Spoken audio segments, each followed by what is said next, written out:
BNP Tarique Rahman সাহেবের একটা কথা বলতে চাই। ও ভাই আমি লন্ডন বইয়া কনফারেন্সে কথা কইয়েন না, দীর্ঘদিন ধরে আমের দলের পক্ষে থাকিয়া এটা মামলা খাইয়া শোনা কয় না বোর বেশ সাহেবের মামলা চালাইছে, চাল কিনতে পারে নাই, আজকে এখনো মাই খাইতে আছে, দেখে দুঃখে লাগিয়ে যাইতে আছে।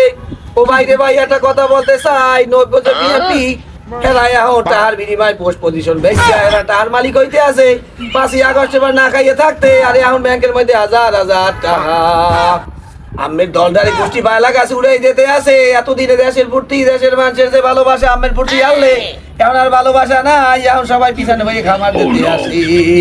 দয়া করিয়ে দেশে আইয়া আগে দল গুছান, এইবার নির্বাচনের চিন্তা করেন, এর আগে কিন্তু কাম হইবে না, কাম হইবে না। দেশের মানুষ কিন্তু আপনাকে থুইয়া আমাদের ভালোবাসা শুরু করছে। ডাক সুতা নির্বাচনে দেখাই দেশে আমের দলের নেতা কর্মীরা চান্দা দান্দা রাজধানী করিয়া দেশের মন থেকে গেছে মানুষের উঠিয়া।